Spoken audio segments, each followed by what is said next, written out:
Hey guys, I'm Nick Pellegrino outside our restaurant Mangia Nashville with Making It Italian. I've got some great, simple, easy, affordable recipes for you to cook for your family when you think there's nothing left to cook. Come on.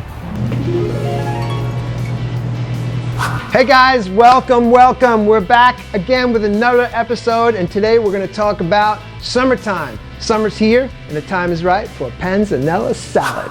This is a great summertime salad that you can do, and you can make use of all that leftover sourdough bread that you made when you were quarantined. You got a little stale bread, you can make this salad. So Panzanella is basically a bread salad, but we're going to turn it up a little bit today, and we're going to add some rotisserie chicken to it. So that makes it more of a meal than just a salad. So let's talk about our ingredients. We've got some great tomatoes. Tomato season is starting to happen now, so your farmer's market, you can find great tomatoes there for next to nothing because there's going to be so many of them really soon. We've got rotisserie chicken from the grocery store. This you can get for about $6. And for this recipe, well, I'm only going to use half of it, so you can get 2 meals out of the same chicken, which is really neat. We're going to use some red onion, some cucumber, a little cucumber, that's 1 cucumber, about a half of a red onion, and then here's some of that leftover bread. Now I've got our focaccia that we use here in the restaurant. We make this. This is a really wonderful roasted garlic, rosemary focaccia. Now here's something that I want to turn everybody onto as well. All these recipes that we're making can easily be made gluten-free. If you want to do this recipe, don't feel like, oh, it's a bread recipe, I can't have it because I'm gluten-free. My wife has celiac disease. We eat gluten-free in the house. It's great. Doesn't mean you have to, but if you do need to be gluten-free, all the recipes that we make here in the show can easily be converted into gluten-free recipes. And this one in particular, just use your favorite gluten-free bread. I know, again, you've been baking. A lot of people have time to bake and do and experiment with things now. If you've got a great gluten-free bread recipe, if you've got some left over, great, you can do it with that as well. So, nice sharp knife. And I got to tell you, did anybody notice my beautiful cutting board that my dear friend Lou Manarino made for me? This is an amazing cutting board. I'm just going to cut them.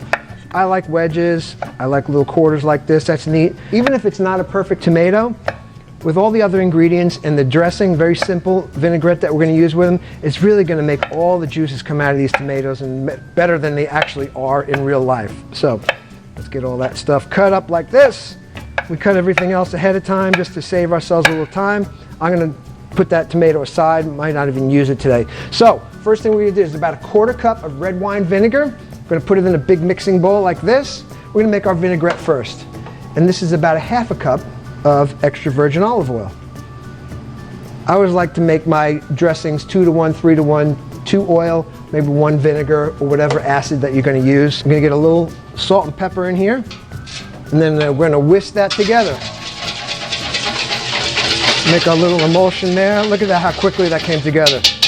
Always use a bigger bowl than you really think you need, guys, because that's going to give you more room to kind of mix those ingredients around and make sure that the dressing covers all of them. So, next thing we're going to add, we're going to get those onions that we sliced up earlier in there. Red onion, that's about 1/2 a red onion. Then we're going to get 1 cucumber, cut that into little pieces as well. Okay? And then we're going to add our tomatoes. The last thing that we're going to add to this recipe is the bread. We don't want it to get soggy right away, but we do want it to soak up a lot of that juice. So all this juice is going to come out of the tomatoes and all the other veggies that are in there. They're all going to work together, just wonderful. And this is a great summertime thing. I'm not even lighting the oven today because it's 90 degrees outside. And in the summertime, sometimes we just don't want to light the oven in the house. So we're going to mix these ingredients together and really get that vinaigrette working on all these veggies that we got in here. Let's talk about Panzanella as it is. This is a classic Italian recipe for the summertime, actually for any time of year. But in the summertime, we've always got an abundance of tomatoes and vegetables because all Italians have vegetable gardens.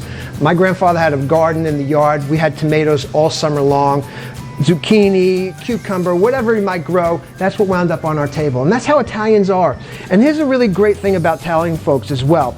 We don't throw anything away. If there's some old bread, we're turning it into something else. So we've got this bread. Bread's probably about 2 days old. It's not super hard, but it's got a little bit of a bite to it, all right? And if it doesn't, you can use fresh bread as well. Just cut it into cubes, put it in the oven with a little olive oil, toast it off a little bit so it's more like a crouton. So we're going to dump those guys into our salad.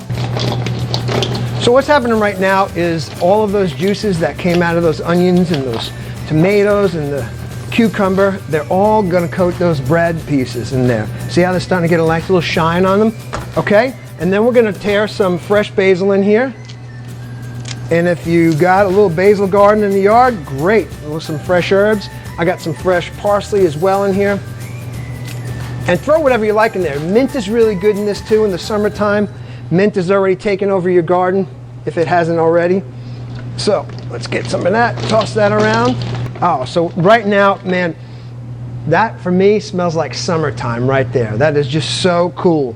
Look at all the herbs are covering the pieces of bread now. This salad is, you know, traditionally, there's nothing in it but this right here. But what I'm doing, because I want to feed your family, and the kids are going to come to the table and they're going to be like, where's the chicken nuggets, Mom? We're going to throw some rotisserie chicken in here and make it even better than it is. So here's the rotisserie chicken I bought at the grocery store.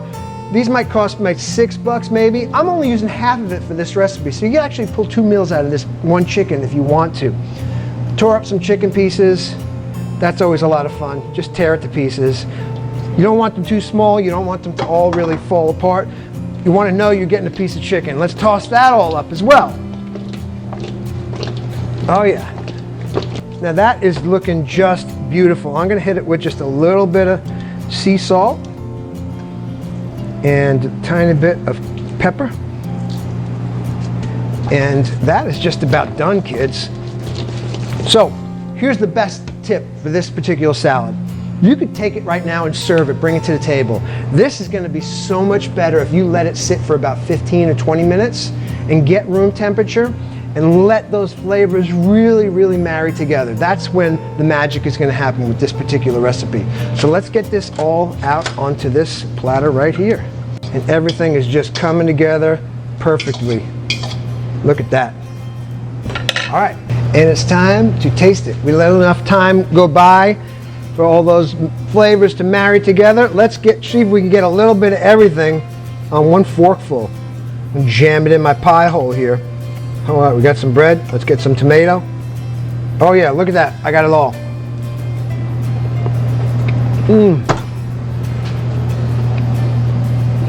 It's gonna take me a minute to do this. But that is so good. All those flavors have really come together. The bread is soaked up a lot of the vinaigrette. The tomatoes, all that juice is leaching out of the tomatoes now. The cucumbers, and then the chicken. What could be better? You could actually put this on a plate, get another piece of bread and dip it into the sauce, because again, it is never too much. It is always not enough. Thanks for sticking around for this soggy bread and tomato salad that we love so much, this classic panzanella with rotisserie chicken. The recipe will be posted on the YouTube channel. If you don't subscribe yet, what are you waiting for? Subscribe to our YouTube channel, Making It Italian with Nick Pellegrino. Go check it out. All the recipes are there. I'm sorry I'm still chewing this, but it's so good I never want it to end. Everything's right there. Making It Italian with Nick Pellegrino. Subscribe, comment. I want to see your comments. Show me your recipes. Show me the recipes! Send me pictures. Send me comments. I want to know what you're doing. And as always, thank you for supporting independent restaurants. We need you now more than ever. God bless you all. Cent'anni.